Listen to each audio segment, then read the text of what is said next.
hacia, en este caso, ¿hacia dónde? Hacia la vía biliar extrahepática, que va a estar formada, como pueden ver aquí, por los conductos hepáticos derecho e izquierdo, que van a formar el conducto hepático común. De ahí vamos a diferenciar la extrahepática en dos grupos. La vía biliar principal, que va a estar dada por el conducto hepático común y conducto hepático, o sea, conducto colédoco, y la vía biliar accesoria, que va a estar formado por el conducto cístico y la vesícula biliar. Compromiso, conducir la bilis. La vía biliar principal, como pueden ver acá, va a estar formado por el conducto hepático común y el conducto colédoco. Y la vía accesoria va a estar formada por el conducto cístico y la vesícula biliar.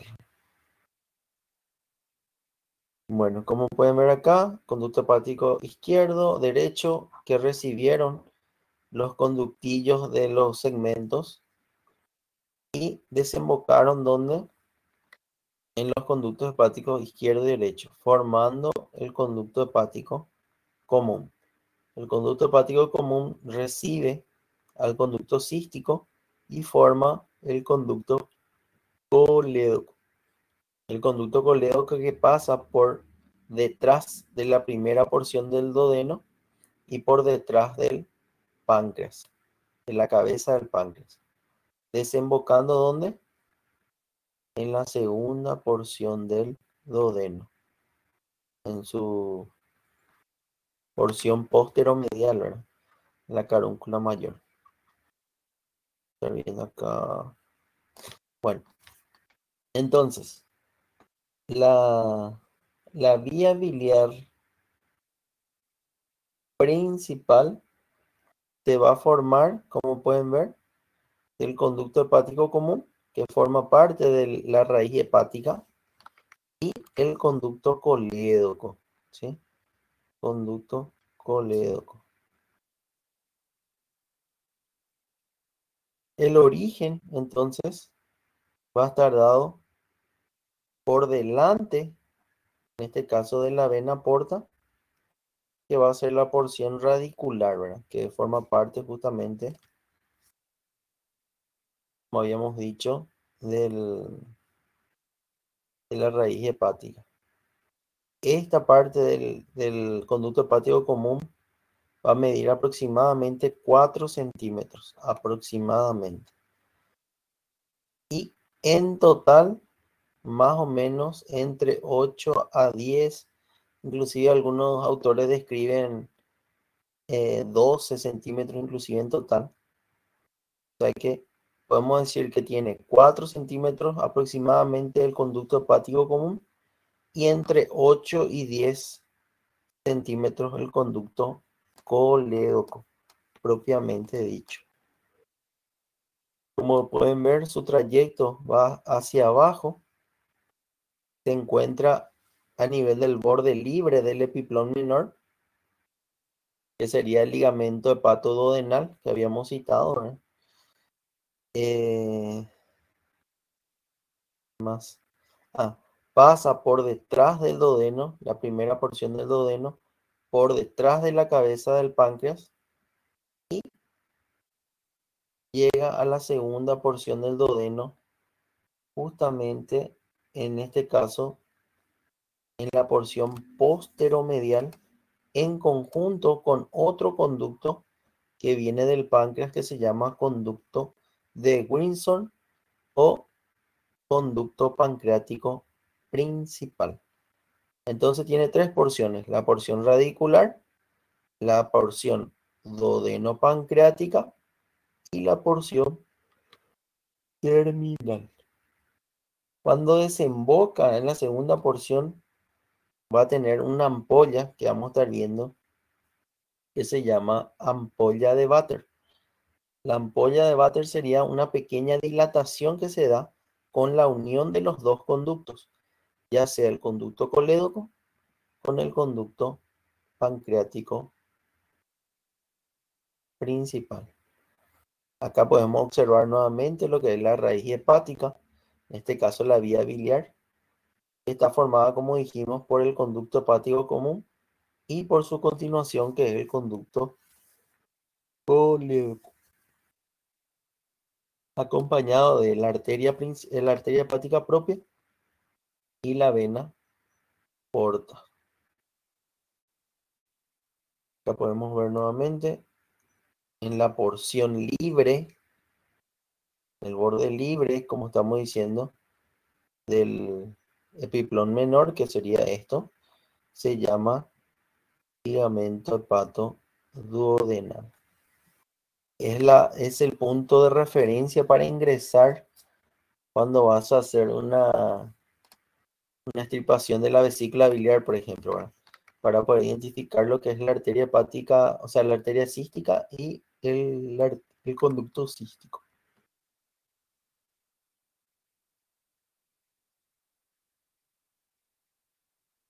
Acá podemos ver la porción terminal, cuando el conducto colédoco, como pueden ver, desemboca en la segunda porción del duodeno en conjunto con el conducto pancreático principal de Wilson. Cuando se unen, se forma una dilatación llamada ampolla de Vater o hepatopancreática, donde desemboca en la papila duodenal mayor o en la carúncula mayor, también se le dice. Un dato interesante es que vamos a tener un mecanismo de control, ¿verdad? Lógicamente que involuntario, que se llama esfínter, que vamos a estar justamente mostrando aquí enseguida. Bueno, entonces tenemos conducto colédoco, que viene de las vías biliares, conducto pancreático principal, que va a ser el encargado de desembocar el jugo pancreático, la ampolla de Vater, que es la dilatación de la unión de ella, y el conducto pancreático accesorio o de Santorini, que pasa por encima o por delante en realidad del conducto colédoco entre sus relaciones, ¿verdad? Acá está, ¿verdad? El esfínter de Oddi, que justamente está relacionado sobre todo sobre el control del flujo del, en este caso del jugo pancreático, a través de mecanismos enzimáticos y todo lo demás. También va a tener, como pueden ver, tres porciones. El esfínter coledociano, que va a ser justamente dependiendo ya del tiempo de alimentación, ¿verdad? De metabolismo. O sea que cuando hay una actividad activa del metabolismo, el esfínter coledociano se relaja y libera la bilis, ¿verdad? Cuando está inactiva, no estamos comiendo ni nada, se, se contrae, ¿verdad? Cuando se contrae este esfínter, el coledociano, ¿qué sucede? La bilis se almacena y comienza una circulación retrógrada. ¿Hacia dónde retrocede? Hacia el conducto cístico y por ende hacia la vesícula biliar. ¿Para qué? Para almacenarse a ese nivel. Por eso, cuando no nos estamos alimentando, ¿qué sucede? El esfínter se cierra, el coledociano, se acumula la bilis en el colédoco hasta llegar al conducto cístico y permitir que retroceda o haya una circulación retrógrada de la bilis en dirección a la vesícula biliar. Entre sus relaciones más importantes, vamos a estar viendo que vamos a tener lo que es el triángulo de Calot, y es muy importante para poder identificar la diferencia entre lo que es la arteria cística y el conducto cístico, por el hecho que tenemos que pinzar la arteria justamente para no generar una hemorragia a ese nivel. Entre sus relaciones, como pueden ver, vamos a tener lo que es el conducto cístico a la derecha, el conducto hepático común a la izquierda y la cara visceral de caso hacia arriba. ¿Dónde vamos a tener?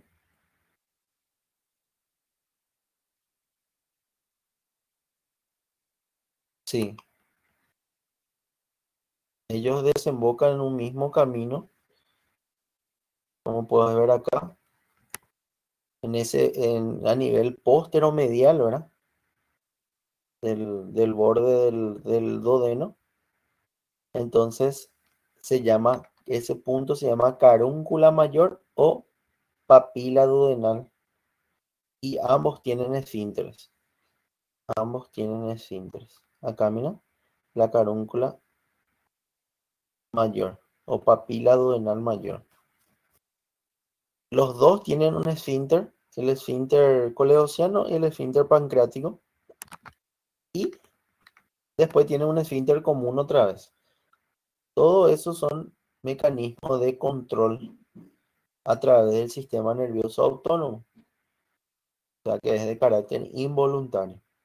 Y el conducto pancreático principal, o sea, accesorio quiero decir, de Santorini, desemboca también en la segunda porción del duodeno, pero en la porción posterolateral, en la carúncula menor o papila duodenal menor.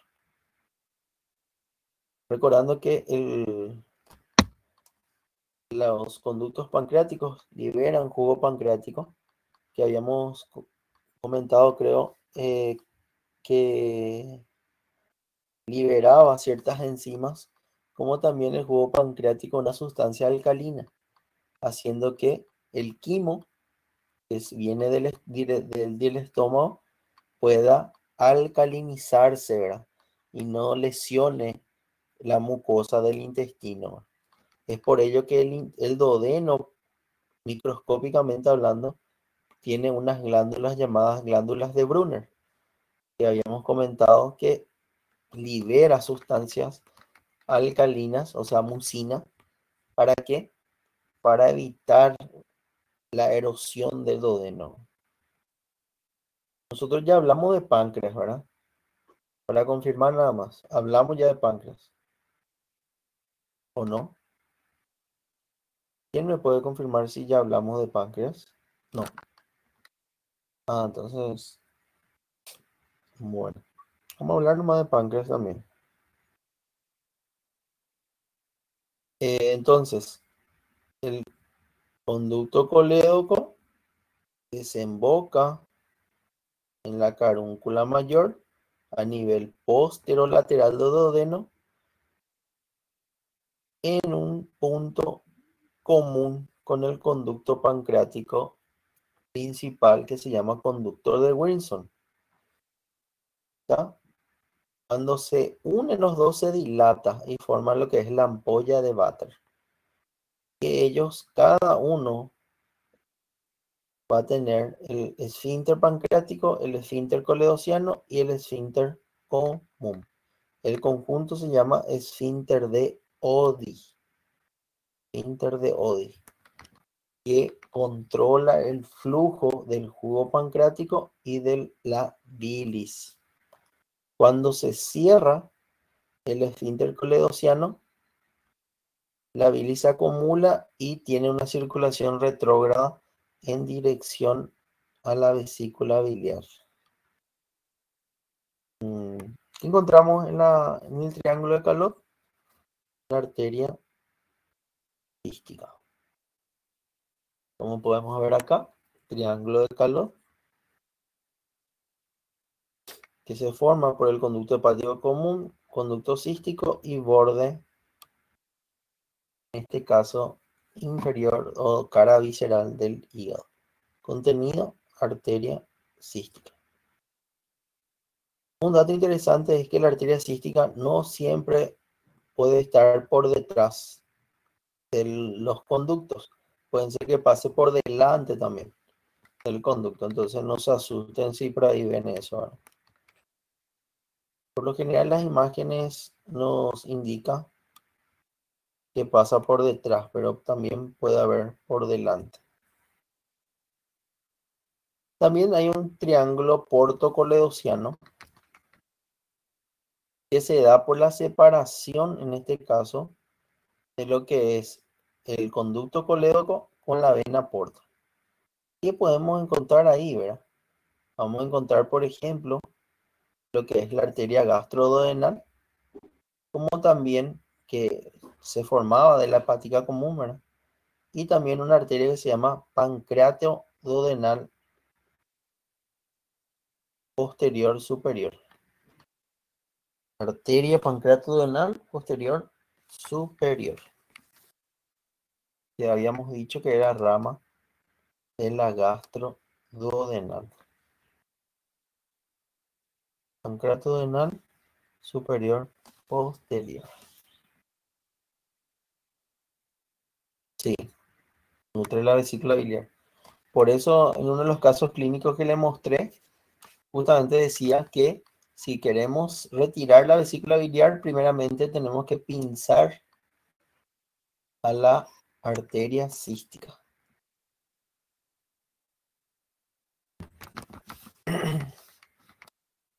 Bueno, acá tenemos una vista por detrás, ¿verdad? Una visión posterior, donde podemos observar justamente la relación que tiene la arteria pancreatoduodenal superior posterior con el trayecto del conducto colédoco en dirección a la carúncula mayor, de donde desemboca.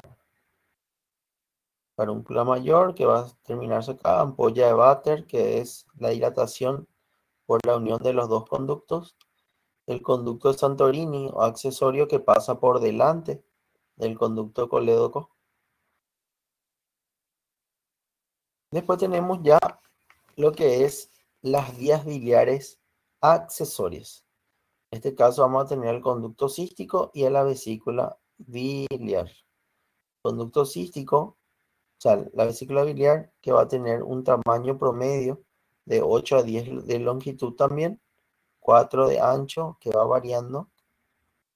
Vamos a tener lo que es el infundíbulo o acinete de Hartmann, que es esta dilatación que vemos aquí. Y el resto sería entre cuello y conducto cístico.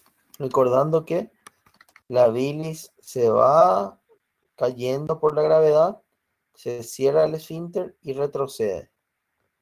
Y forma la circulación retrógrada, haciendo que se almacene a ese nivel. Recuerden, bilis no se produce a nivel hepático. O sea, a nivel vesícula biliar, quiero decir. Se produce a nivel hepático. El hígado es el que produce la bilis. La vesícula biliar solamente almacena la bilis y concentra la bilis. Almacena y concentra la bilis. Otro dato interesante es que, como podemos ver acá, sus partes son el fondo, que es la porción más superficial de la vesícula, el cuerpo y el cuello, ¿verdad? El cuello es la parte más profunda de la vesícula, que ya va a estar muy cercano a las vías, a la raíz hepática, ¿verdad? Podemos ver acá, fondo, cuerpo, cuello, raíz hepática. Entonces el fondo va a estar totalmente peritonizado, el cuerpo en su cara superior no va a estar peritonizado y en el cuello prácticamente vamos a tener lo que llamamos meso. Estábamos diciendo fondo más superficial, cuello más profundo.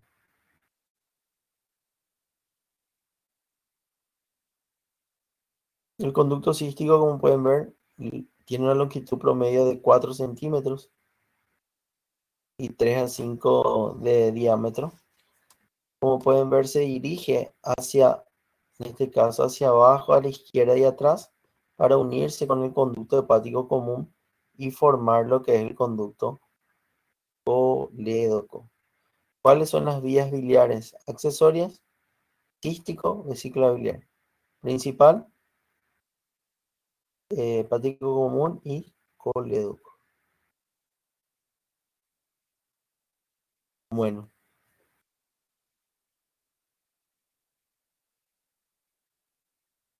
exactamente. La bilis se produce en el hígado y se almacena en la vesícula. Se concentra en la vesícula también, ¿no?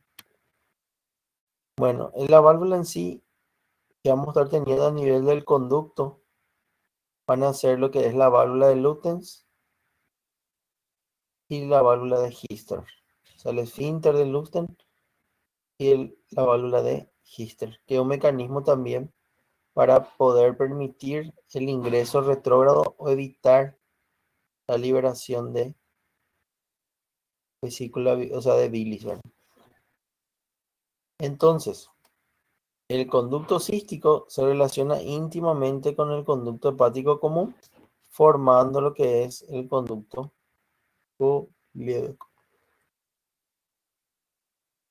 Dependiendo del segmento, vamos a estar viendo que las arterias que van a formar parte de las vías biliares, vamos a tener lo que es, vamos a ver acá, así para ver, acá, la arteria cística, que recordarán que era una rama de la arteria hepática derecha, ¿verdad?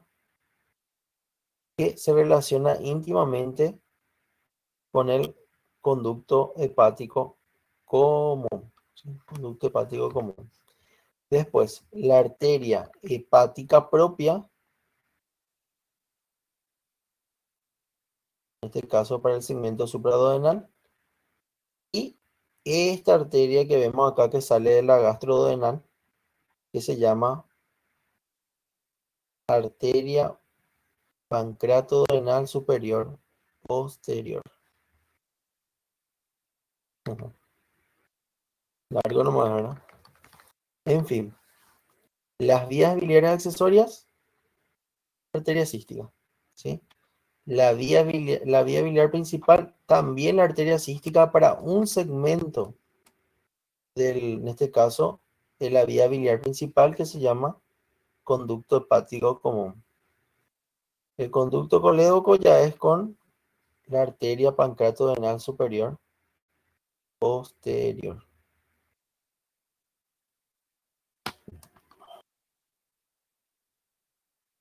Acá podemos ver la arteria cística que nace de la arteria hepática derecha a nivel del triángulo de Calot.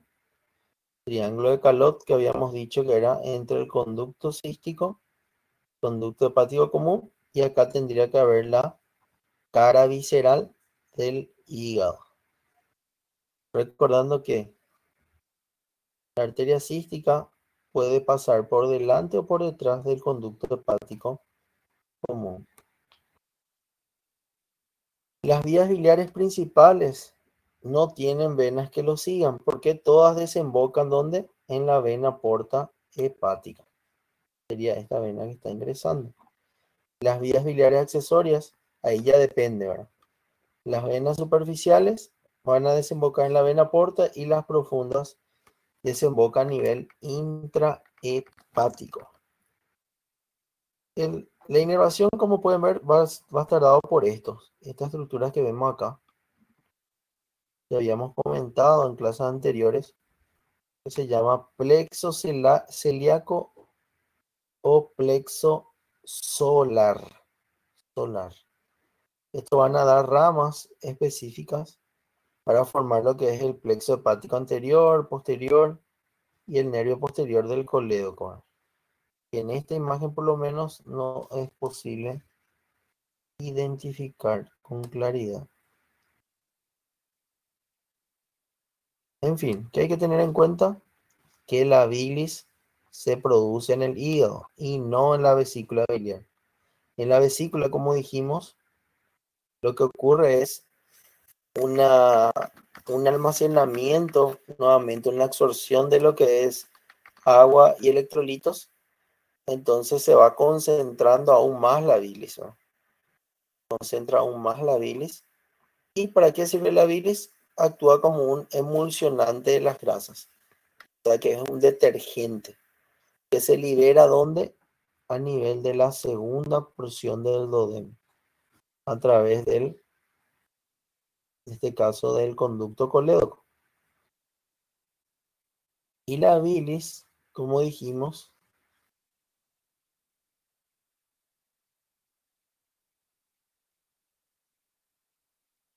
y después la bilis llega a la vesícula biliar de manera retrógrada, como dijimos. ¿Se acuerdan que le había comentado que existía algo que se llama esfínter de Oddi? El esfínter de Oddi es un conjunto de mecanismos de control de liberación de sustancias. Vamos a tener tres esfínteres. El esfínter eh,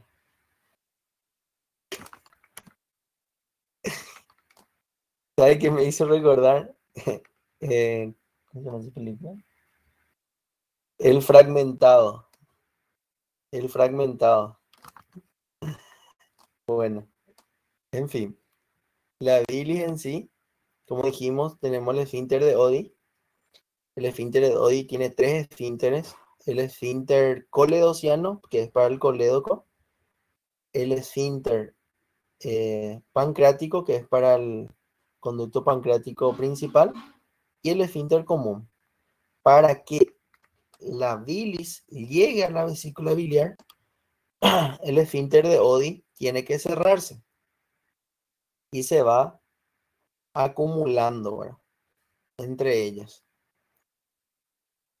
¿Qué sucede? Vamos a estar viendo justamente que cuando se activa el proceso de metabolización, o sea, cuando necesitamos liberar la bilis, los pliegues de las válvulas que habíamos visto, la válvula a nivel de la vesícula, un momentito, acá, la válvula de Hister y la válvula del esfínter de Lutyens, este que lo que hace, permite que salga, entonces se dilata y comienza a salir a grandes cantidades. En este caso, la bilis.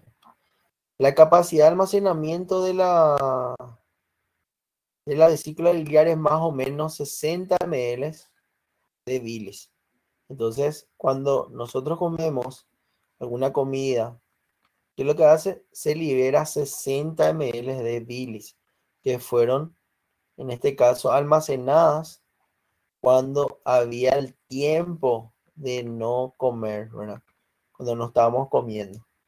Entonces, no se come, se cierra el esfínter coledociano, se acumula la bilis que se va sintetizando constantemente y viene de manera retrógrada para acumularse a nivel de la vesícula biliar. Bueno,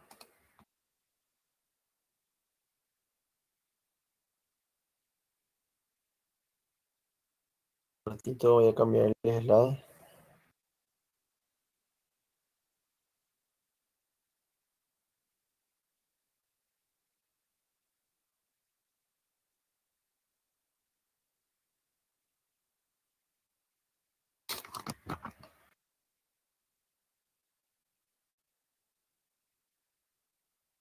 Bueno, continuando. Bueno, a seguir la misma.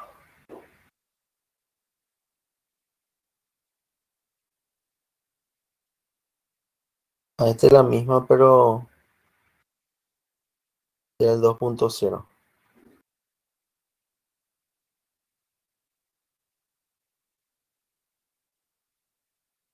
Bueno, en la porción radicular, por ejemplo, que habíamos visto del, En este caso, la porción radicular, ¿qué es lo que va a pasar? Se va a relacionar con las otras estructuras, en este caso, de la raíz hepática, ¿verdad? O sea, que se relaciona, como pueden ver acá, con la vena porta y la arteria hepática propia.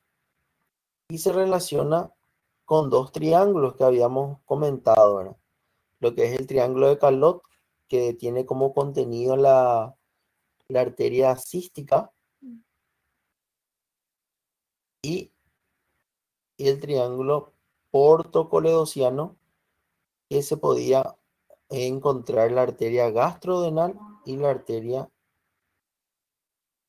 eh, pancreatodenal posterior superior. Voy a mostrar una imagen acá. Triángulo de Calot, que habíamos comentado. Límites, conducto cístico, conducto hepático y cara visceral. Cara visceral.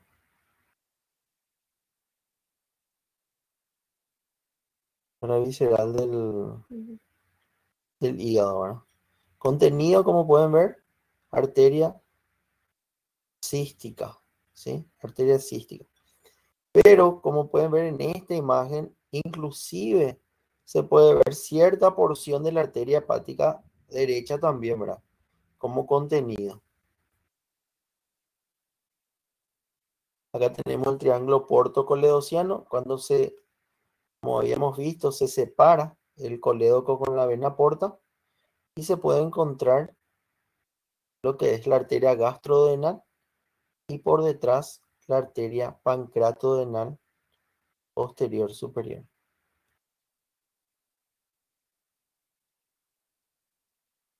Acá vemos la arteria gastrodenal a nivel del triángulo portocoledociano y también podemos ver aquí la arteria pancreatodenal posterior superior.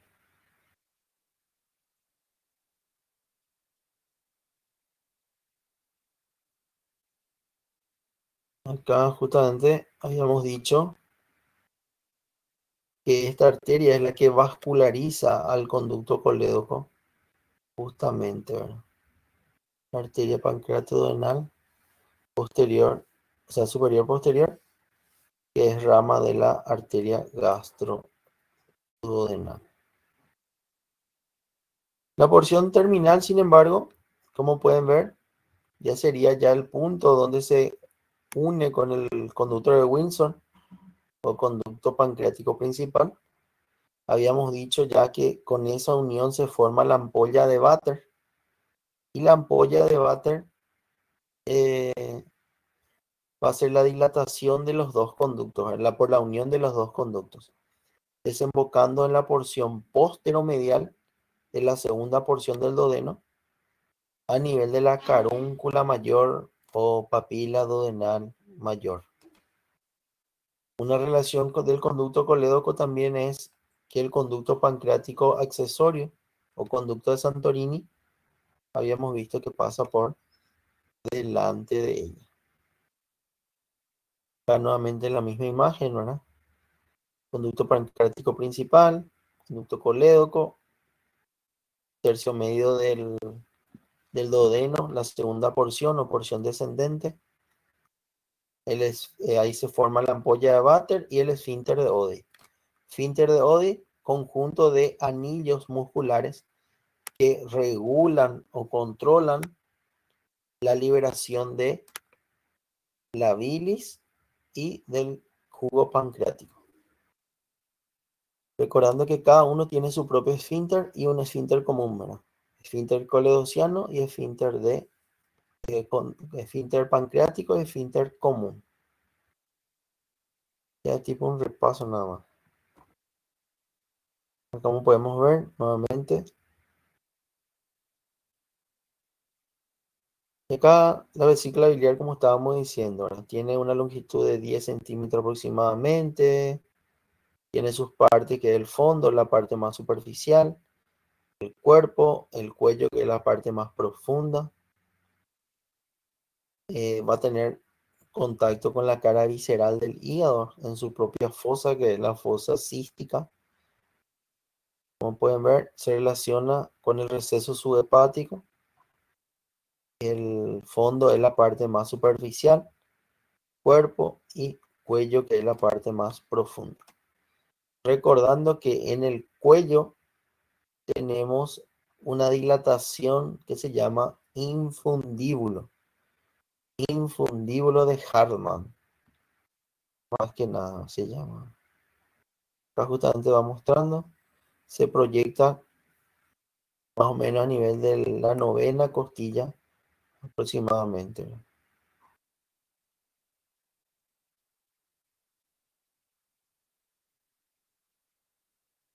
Esto va a ser algo muy importante también que tienen que saber a nivel del noveno cartílago costal derecho.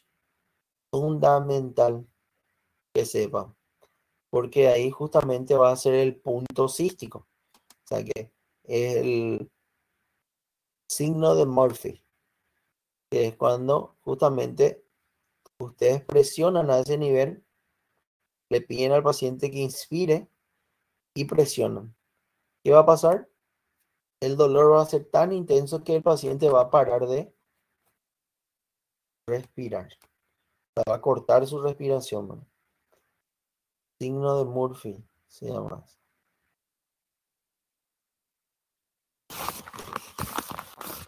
Bueno, el cuerpo, como habíamos visto, se retuerce, se relaciona con lo que es la cara visceral.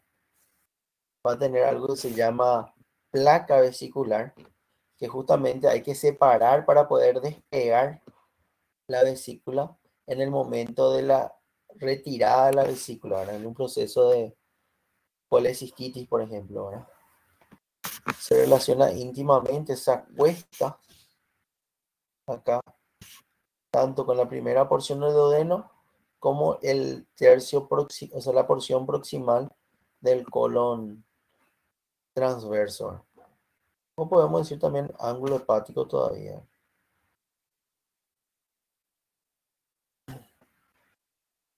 El cuello, que habíamos dicho que es la parte más profunda, va a tener una dilatación que le llamamos infundíbulo de Hartmann.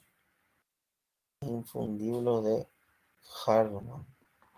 O bacinete de Hartmann, como ven acá. O bolsa de Hartmann. Después, la relación con el peritoneo. Recuerden que la vesícula es un mecanismo de separación entre el lóbulo cuadrado con el lóbulo derecho del, del hígado. Va a tener también a nivel del fondo, que es la parte más superficial, va a estar totalmente peritonizado. El cuerpo en su cara superior no va a estar peritonizado, que es por delante, por la parte que está adherido a la cara visceral. Y la cara inferior, que sería esta parte que podemos observar, sí va a estar peritonizado. El cuello, sin embargo, ya va a tener su propio ligamento, que es el ligamento hepatocólico. El conducto cístico que habíamos dicho también, ¿verdad? 3 a 5 milímetros, 4 centímetros. Va a tener sus propios esfínteres, el esfínter de Lukens y la válvula de Heister, que permiten justamente el llenado, ven acá, el llenado retrógrado de la bilis, ¿verdad? El conducto cístico se une con el conducto hepático común y forma el conducto colédoco, ¿verdad? Que forma parte de la vía biliar principal. Ya habíamos visto también lo que le estaba diciendo, la patica derecha puede pasar tanto por delante o por detrás. Los nervios, ya dijimos, lo que hay que tener en cuenta. Y bueno, ¿alguna duda, pregunta, consulta?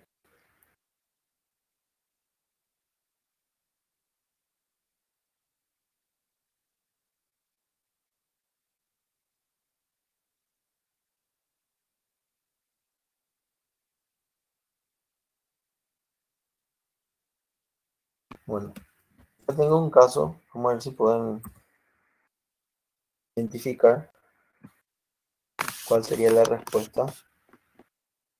Un joven de 29 años acude al servicio de urgencias de la Universidad Centro Médico Internacional, donde presenta dolor abdominal agudo y ictericia. Los estudios radiológicos muestran un tumor en la cabeza del páncreas.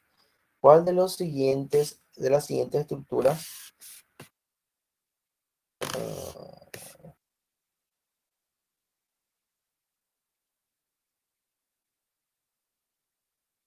rotita?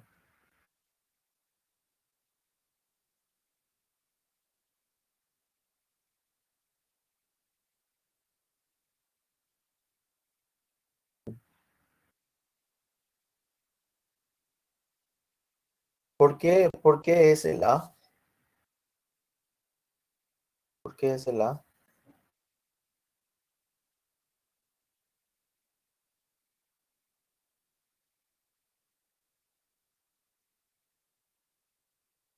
No,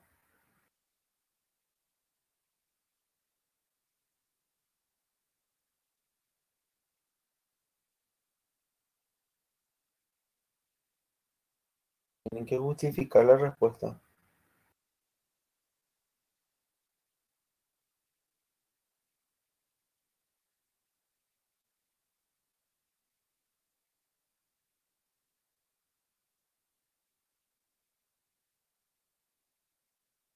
Más que nada por la relación, ¿verdad? Ahora le voy a mostrar nuevamente.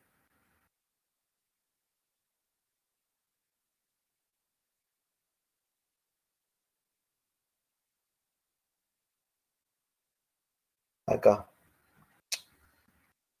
La verdad que todavía no dimos los páncreas, entonces es medio difícil. Acá.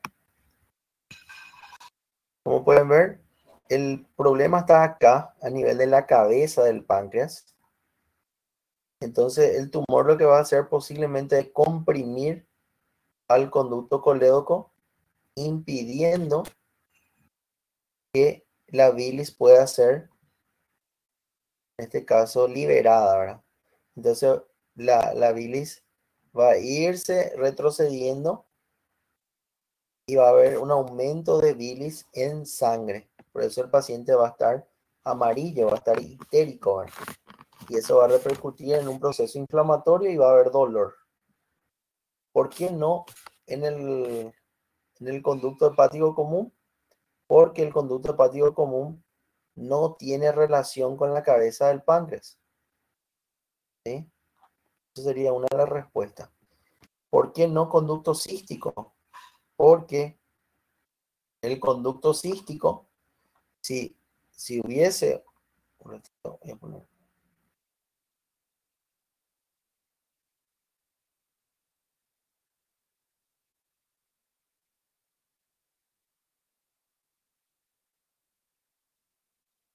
acá. Para empezar, luego el caso clínico te dice ya que tiene un tumor de cabeza del páncreas. Entonces el problema está acá. Pero no podría ser tampoco conducto cístico, porque si era el conducto cístico el que estaba obstruido, la bilis igual podía retroceder. O sea que podía, en este caso, liberarse, ¿verdad? No iba a haber una ictericia marcada. Y iba a haber dolor, pero no iba, no, el conducto Santorini no. No. Conducto Santorini miren, acá, que es el conducto pancreático accesorio del páncreas. Ese lleva jugo pancreático.